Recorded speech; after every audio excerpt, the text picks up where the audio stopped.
हमारी आज की कहानी है एक ऐसे टाइम के बारे में जब एक मिस्टीरियस फोर्स ने मून को अपने ही ऑर्बिट से हिला दिया। पर क्या कोई फोर्स इतना ज्यादा पावरफुल हो सकता है कि वो मून को अपने खुद के ऑर्बिट से ही हिला दे? ये सब कुछ हम जानेंगे हमारी आज की इस कहानी में। कहानी की शुरुआत ईयर 2011 से होती है, जहां पर तीन एस्ट्रोनॉट्स ब्रायन, जोसेंडा और मार्कस एक मिशन के दौरान अपने सैटेलाइट को रिपेयर करने की कोशिश कर रहे होते हैं। पर तभी अचानक से स्पेस में मेटल के कुछ टुकड़े उनके सामने आने लगते हैं, और ये बिल्कुल एक मेटल के टुकड़ों के तूफान जैसा था, जिसे देखकर वो सभी काफी ज्यादा घबरा जाते हैं। ये मेटालिक तूफान इतना ज्यादा तेज था कि जोसिंडा उसकी वजह से बेहोश हो गई। वहीं मार्कस उन टुकड़ों की वजह से वहां से बहुत ज्यादा दूर स्पेस में चला गया, और ब्रायन जो था वो वापस से अपनी स्पेसशिप के अंदर ही गिर गया। अब यहाँ ब्रायन को जब होश आता है तो वो मार्कस से कांटेक्ट करने की कोशिश करता है,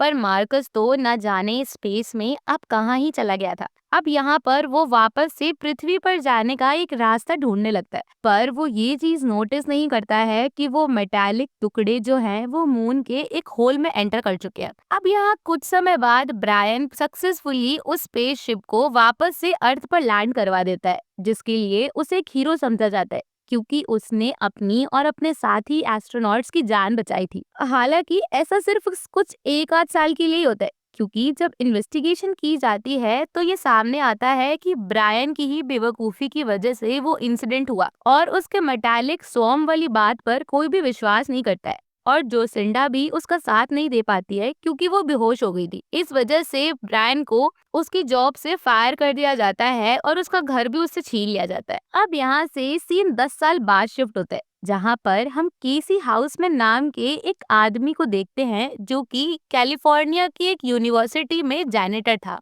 अब यहाँ पर रात में वो प्रोफेसर्स के रूम में एंटर करता है, और वहाँ पर उनके कंप्यूटर की मदद से वो मून के कुछ ऑर्बिट्स की जो डिटेल होती है उसे अपने फोन में ले लेता है। यहाँ तक कि वो प्रोफेसर बन के खुद एक इंस्टीट्यूट से बात भी करता है। खैर, इसके तुरंत बाद ही वो अपनी दूसरी जॉब के लिए भागता है, जो कि थी एक फास्ट फूड कैशियर की। अब यहाँ पर वो अपना कैशियर का काम शुरू ही कर रहा था, पर तभी अचानक से उसे उस इंस्टीट्यूट से एक ईमेल आता है, जिससे उसने एक लिस्ट मंगाई हुई थी। यहाँ पर उसे एक बात समझ आती है कि जो मून का ऑर्बिट है वो अर्थ के पास आ रहा है। अब यहाँ पर वो नासा से डायरेक्टली कांटेक्ट करके इस बारे में बताने की कोशिश करता है, पर उसकी बात को बिल्कुल भी सीरियसली नहीं लिया जाता है, क्योंकि कोई भी व्यक्ति अगर नॉर्मली नासा को कॉल करके किसी चीज के बारे में बताएगा तो आखिर उसकी बात को नासा सीरियसली क्यों ही लेगी। अब यहाँ पर हम जोसेंडा को देखते हैं, जिसे सुबह सुबह एक कॉल आता है, और वो अपनी नानी मिचेल को अपने बेटे जिमी को देखने के लिए कहती है और सीधा ऑफिस की तरफ भागती है। यहाँ ऑब्जर्वेटरी में उसे पता चलता है कि जो मून की ऑर्बिट है उसमें कुछ चेंजेस आए हैं, और यहाँ पर एक बहुत ही अजीब बात सामने आती है। उन्हें ये पता चलता है कि मून की सरफेस से कुछ बहुत ही अजीब सी एनर्जी निकल रही है, वो भी उसके क्रेटा फ्लोर से आ रही है, जो कि एक होल में से आ रही होती है बेसिकली। अब यहाँ पर वापस से सीन केसी पर शिफ्ट होता है, जो कि अपने घर में वापस आ जाता है, और यहाँ पर वो बहुत ज्यादा थक चुका होता है, क्योंकि उसने बहुत जगह पर अपनी थ्योरी को लेकर के फोन कॉल्स किए थे, पर किसी ने भी उसकी थ्योरी को सच नहीं माना था। तभी न्यूज़पेपर में उसे एक एस्ट्रोनॉट का लेक्चर दिखाई पड़ता है, जो कि छोटे बच्चों को लेक्चर देने के लिए एक स्कूल में आने वाले थे। इस वजह से उन्हें अपनी बात समझाने के लिए केसी उस लोकेशन पर पहुंच जाता है। पर यहाँ पर केसी जैसे ही उस हॉल में एंटर करता है तो सभी बच्चों को लगता है कि वही उनका लेक्चरार है। अब जैसे ही केसी को ये मौका मिलता है तो वो एक्चुअल में लेक्चरार की तरह ही प्रिटेंड करता है, और उन बच्चों को अपनी थ्योरीज के बारे में बताता है। वो उन्हें बताता है कि जो मून है वो असल में एक आर्टिफिशियल मेगा स्ट्रक्चर है, जो कि बेसिकली अंदर से खाली है, और ये एलियंस ने बनाया है। और असल में जिस एस्ट्रोनॉट को आज यहाँ लेक्चर देने जाना था वो और कोई नहीं बल्कि ब्रायन था। अब यहाँ पर ब्रायन अपने कमरे में सो रहा होता है, तभी अचानक से उसका गार्डनर आकर उसे जगाता है। अब यहाँ पर ब्रायन तुरंत भागता हुआ अपना लेक्चर लेने के लिए आता है, पर यहाँ पर जब वो केसी से मिलता है तो वो सोचता है कि ये कोई बहरूपिया है। केसी उसे अपनी थ्योरी के बारे में समझाने की कोशिश करता है, पर ब्रायन उसकी बातों पर जरा भी ध्यान नहीं देता है। इसलिए केसी को अपने सिक्योरिटी गार्ड्स की मदद से बाहर फेंकवा देता है। पर जाने से पहले केसी कुछ रिसर्च पेपर्स वहीं फेंक जाता है, पर ब्रायन उन रिसर्च पेपर को उठाकर फाइनली ट्रैश बिन में डाल देता है। तो कुछ भी फायदा नहीं होता केसी का ब्रायन से मिलने का। इन सब के बाद जब ब्रायन घर जाता है तो उसे उसकी एक्स वाइफ ब्रेंडा का कॉल आता है, जो कि उसे टीवी ऑन करके देखने के लिए कहती है। असल में ब्रायन और ब्रेंडा के बेटे सनी को किसी क्राइम के तहत अरेस्ट कर लिया गया था। इस वजह से अगले दिन जब ब्रायन कोर्ट रूम में जाता है तो वो जज को बोलने ही नहीं देता है। वो बस किसी भी तरह से अपने बेटे को बचाने के लिए बार बार बीच में बोल रहा होता है। इस वजह से कोई भी जजमेंट पास नहीं हो पाता है और सनी को वापस से जेल में डाल दिया जाता है। इन सब के बाद ब्रांडी का न्यू हस्बैंड टॉम ब्रायन से बात करता है और उससे कहता है कि लॉयर के पैसे वो दे रहा है, इस वजह से वो बात को और ना बिगाड़े। पर तभी वो दोनों आपस में झगड़ा करने लगते हैं, जिस पर ब्रेंडी उन्हें बीच में आकर रोकती है। वहीं दूसरी तरफ केसी अपनी बूढ़ी मदर से मिलने के लिए जाता है और वो उनसे कहता है कि कुछ समय बाद आपको कुछ भी याद नहीं रहेगा, जिस पर उसकी माँ कहती है तो उसे उसे इस तरह से याद दिलाना होगा कि वो उसका बेटा है, क्योंकि उन्हें मेमोरी इश्यूज हैं। अब यहाँ से सीन नासा के ऑफिस में शिफ्ट होता है, जहाँ पर जोसिंडा डिप्यूटी डायरेक्टर एल्बर्ट हचिंग्स को उनकी रिसेंट डिस्कवरीज के बारे में बता रही होती है।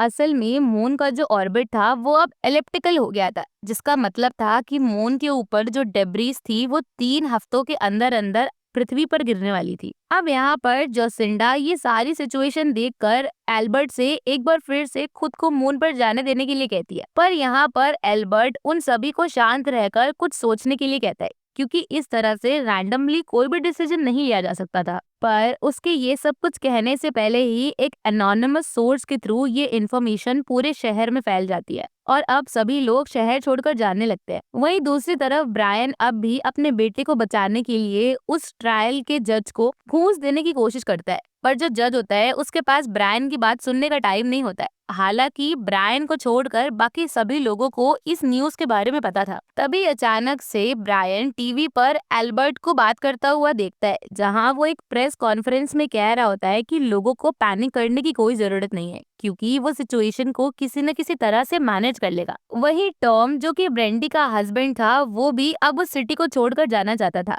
पर ब्रेंडी अपने बेटे सनी के बिना वहां से जाना नहीं चाहती थी, क्योंकि वो अब भी जेल में था। यहाँ टॉम उसे समझाता है कि वो अपने लॉयर की मदद से उसे किसी भी तरह से जेल से बाहर निकालकर कोलोराडो भिजवा देगा, पर फिर भी ब्रेंडी मानने के लिए तैयार नहीं थी, क्योंकि आखिर वो उसका इकलौता बेटा था। अब यहाँ पर इस तरह की खबर मिलने के बाद पूरी जनता में अफरा तफरी मच चुकी थी। सब तरफ लूटपाट और उस सिटी से भागने के केसेस सामने आ रहे थे। इन सब से बचने के लिए नासा ने अपने SLV-2 नाम के एक सैटेलाइट को मून पर भेजा था, इन सभी चीजों को इन्वेस्टिगेट करने के लिए। वहीं दूसरी तरफ अलग अलग टाइप की न्यूज सब तरफ फैलती जा रही थी, क्योंकि एक बात की 1000 बात करना तो लोगों की आम ही बात है। अब जैसे ही ब्रायन को इस न्यूज के बारे में पता चलता है तो उसे तुरंत केसी की याद आती है। इस वजह से वो वापस से उस म्यूजियम में जाता है और उसके ट्रैश बिन से केसी की थ्योरीज के पेपर्स ढूंढता है, जहां उसे केसी की वेबसाइट के बारे में पता चलता है, जिससे कुछ टाइम बाद उसे ये न्यूज मिलती है कि केसी जल्द ही एक गैदरिंग करने वाला है लोगों को इन सब चीजों के बारे में बताने के लिए।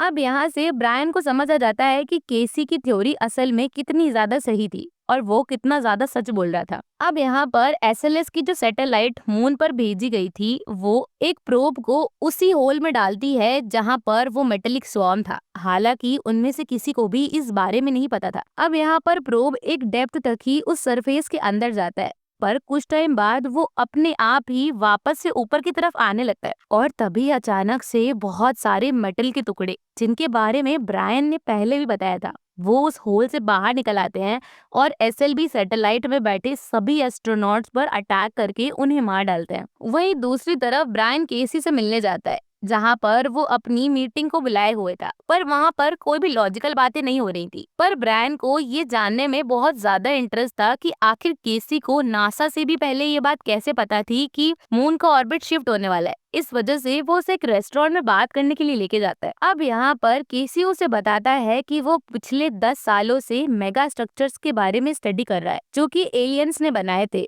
और उसे कुछ टाइम पहले ही ये बात पता चली है कि मून भी एक मेगा स्ट्रक्चर है। असल में मेगा स्ट्रक्चर एक बहुत ही पावरफुल शेल होता है जो कि अंदर से हॉलो होता है और उसके अंदर एक बहुत ही ज्यादा बड़ा पावर सोर्स होता है। यहाँ पर वो ब्रायन को ये भी बताता है कि मून को उसकी ऑर्बिट से शिफ्ट करने के लिए जरूर उसके एनर्जी सोर्स से कुछ न कुछ छेड़छाड़ की गई है, और यही रीजन है कि मून अपने ऑर्बिट से दूसरी तरफ जा रहा है। यहाँ पर केसी और ब्रायन एक दूसरे से बात ही कर रहे होते हैं कि तभी अचानक मून के ऑर्बिट से शिफ्ट होने की वजह से कोस्टल एरियाज में बहुत बड़े बड़े फ्लड आने लग जाते हैं। अब यहाँ पर जिस रेस्टोरेंट में वो दोनों बात कर रहे थे वो भी कोस्टल एरियाज के बगल में ही था। इस वजह से उनका होटल में भी पानी भरना शुरू हो जाता है। अब यहाँ पर केसी को एक बड़ी वेव हिट करती है, पर ब्रायन इन द एंड उसे बचा लेता है। अब यहाँ पर जब एल्बर्ट और जोसेंडा एसएलवी सैटेलाइट के खात्मे की वीडियो देखते हैं तो उन्हें ये बात क्लियर हो जाती है कि जो मेटेलिक स्वॉर्म है वो एक आर्टिफिशियल इंटेलिजेंस है, क्योंकि इस तरह से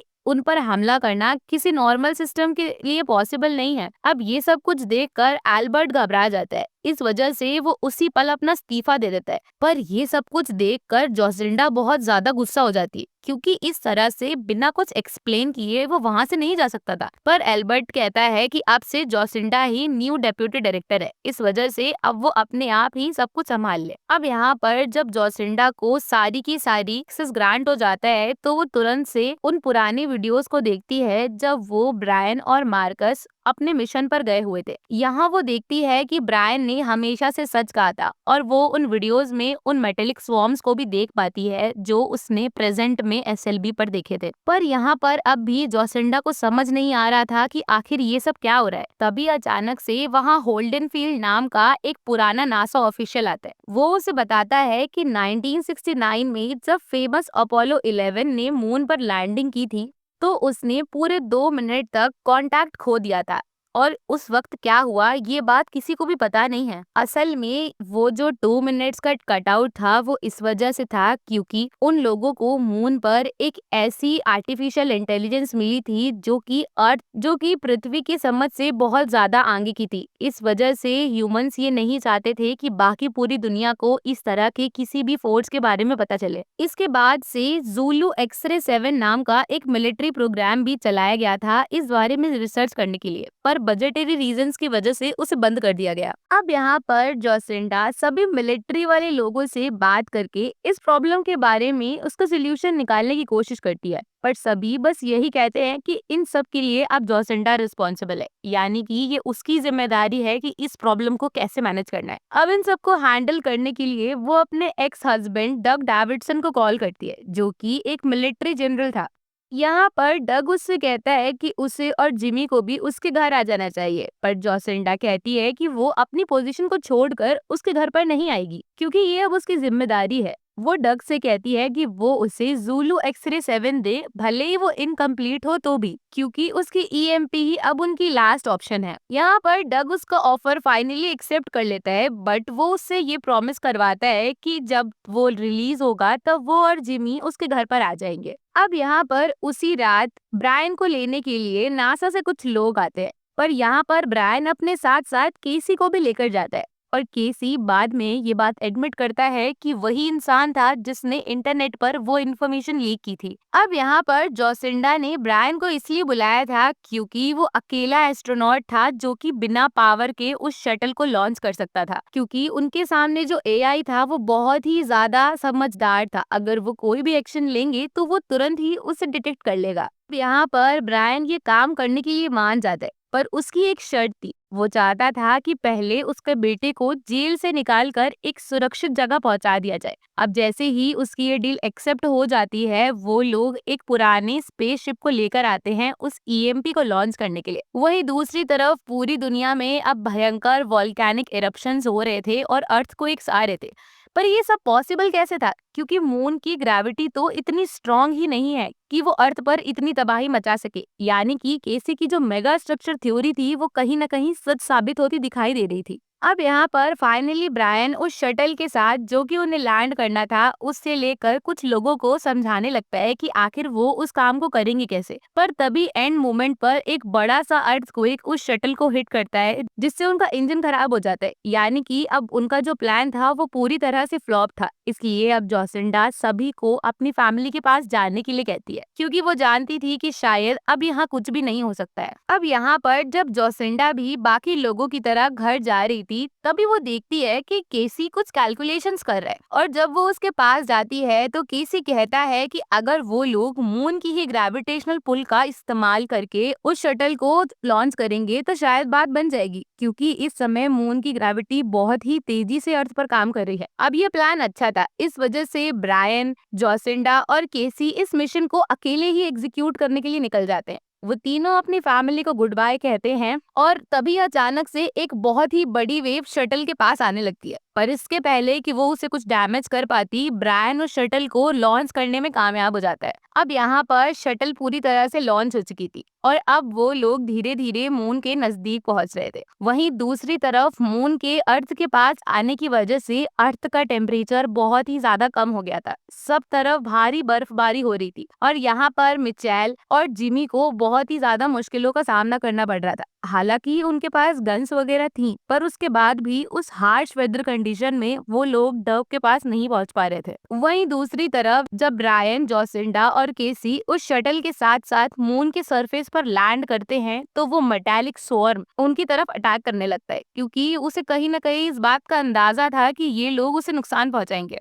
अब यहाँ पर ब्रायन को लगता है कि शायद शटल की ईएमपी की वजह से वो मेटालिक स्वर्म उनकी तरफ आ रहा है, इस वजह से वो उसे डिस्ट्रॉय कर देता है। पर उसके बाद भी वो मेटालिक स्वर्म उनकी तरफ बढ़ता रहता है। पर तभी अचानक से ब्रायन देखता है कि केसी का फोन ऑन है, जिसका मतलब था कि यही वो डिवाइस है जिसकी वजह से वो मेटालिक स्वर्म उनकी तरफ आ रहा है। और जैसे ही वो लोग उसके फोन को डिस्ट्रॉय करते हैं वो मेटालिक स्वर्म अपने आप वहां से चला जाता है। ऐसा इसलिए हुआ क्योंकि वो मेटालिक स्वर्म एक एआई था और जब तक वो किसी भी दूसरे डिवाइस को डिटेक्ट नहीं करेगा वो उनकी तरफ नहीं आएगा। वहीं दूसरी तरफ अर्थ पर अब सभी लोग इवैक्यूएशन करने लगते हैं क्योंकि धीरे धीरे मून के नजदीक आने की वजह से अर्थ का एटमॉस्फेयर भी खराब हो रहा था और कुछ ही समय में वो लोग वहां पर सांस भी नहीं ले पाएंगे। इस वजह से सभी लोग अपने अपने घरों को छोड़कर एक सेफ जगह पर जा रहे थे। वहीं दूसरी तरफ जोसिंडा ये बात रियलाइज करती है कि उनके पास उस मिशन को एग्जीक्यूट करने के लिए सिर्फ 2 ही घंटे हैं क्योंकि अगर उन्होंने 2 घंटे से ज्यादा का वक्त लिया तो मिलिट्री अपनी मिसाइल्स लॉन्च कर देगी और वो सभी मारे जाएंगे क्योंकि वो ये बात मान लेंगे कि उनका मिशन फेल हो गया है। कुछ देर बाद फाइनली वो लोग मून के सरफेस के अंदर जाने में कामयाब हो जाते हैं और इसी के साथ साथ एक बहुत बड़ा दरवाजा खुलता है जो कि उनकी शटल को अंदर ले आता है और वो मेटेलिक स्वॉर्म वहीं बाहर ही रह जाता है। वहीं उनकी शटल बहुत ही बुरी तरह से अंदर क्रैश हो जाती है और तभी बाहर से एक ग्रीन लाइट उन तीनों को स्कैन करती है। मून के अंदर आने के बाद वो लोग ये रियलाइज करते हैं कि केसी की थ्योरी बिल्कुल सही थी। पूरा मून एक मेगा स्ट्रक्चर है जो कि एक पावर सोर्स के अराउंड रिवॉल्व हो रहा है। वहीं दूसरी तरफ पृथ्वी पर जिमी और बाकी के लोग बहुत ही बुरी हालत से गुजर रहे थे। उनके पीछे रॉबर्ट्स पड़े हुए थे और वो लोग कार से भाग रहे थे। तभी अचानक से एक बहुत बड़ा क्रेटर जमीन से उठता है और वो लोग उन रॉबर्ट्स से बचकर वहां से भाग जाते हैं। तभी अचानक से जैसा कि प्रिडिक्टेड था अर्थ का एटमॉस्फेयर और भी ज्यादा खराब हो जाता है और अब सभी बर्ड्स और एनिमल्स वहां पर मरने लगते हैं। इसी वजह से मिचेल और बाकी के सभी लोग ऑक्सीजन मास्क लगा लेते हैं और पैरों से ही चलकर इवैक्यूएशन एरिया की तरफ जाने लगते हैं। वहीं दूसरी तरफ मून पर जब जोसिंडा और केसी को होश आता है तो वो देखते हैं कि वो लोग अपनी शटल के बाहर भी सांस ले पा रहे थे।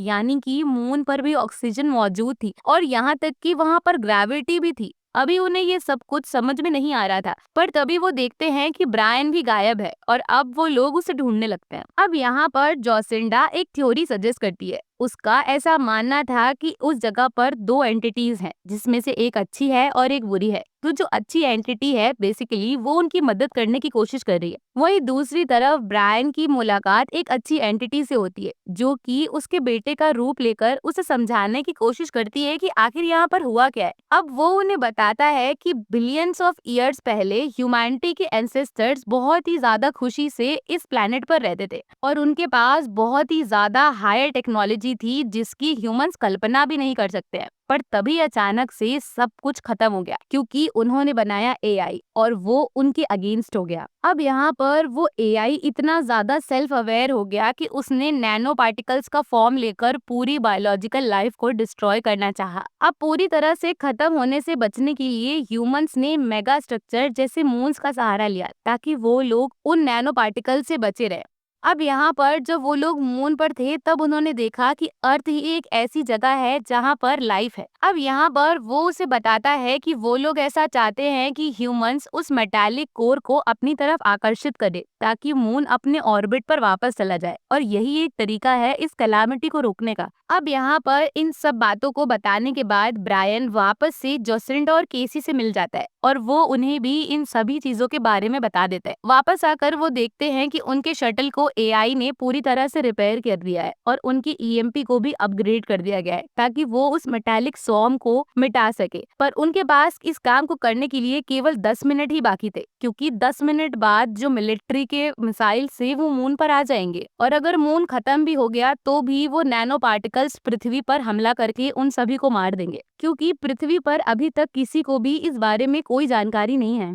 वहीं दूसरी तरफ पृथ्वी पर अब मून की डेब्रिस धरती से टकराने लग गई थी। सब तरफ बुरी तबाही थी और अब यहाँ पर मिलिट्री ने ये डिसाइड किया कि वो लोग अब किसी भी हालत में अपने मिसाइल्स को लॉन्च कर देंगे। वहीं दूसरी तरफ जोसेंडा, ब्रायन और कीसी अब शटल में बैठ जाते और यहाँ पर ब्रायन उन्हें एक मास्टरमाइंड प्लान के बारे में बताता है। वो उस मेटालिक स्वॉर्म को अपने पीछे लगा देता है और वो अपने दोस्तों से कहता है कि वो लोग पैराशूट की मदद उसे शटल में छोड़कर बाहर चले जाए क्योंकि मेटालिक स्वॉर्म उनके पीछे तभी आएगा जब वो उस स्पेसशिप के अंदर एक लाइफ को डिटेक्ट करेगा। अब यहाँ पर केसी इन सभी हालात को अपने हाथों में ले लेता है और वो अपने आप को ईएमपी के साथ एक जगह पर बंद कर लेता है, यानी कि वो खुद को सैक्रिफाइस करना चाहता था। यहाँ ब्रायन और जोसिंडा उसे समझाने की कोशिश करते हैं पर केसी कहता है कि उसे एक हीरो बनना है और वो उसकी माँ से कहें कि वो एक हीरो था। और इस तरह से केसी उस ईएमपी की मदद से जब वो मेटालिक स्वॉर्म उसके पास आता है तो वो उसे लॉन्च कर देता है और इस तरह से केसी के साथ साथ उस मेटालिक स्वॉर्म का भी पूरी तरह से अंत हो जाता है। वहीं दूसरी तरफ फाइनली जोसिंडा और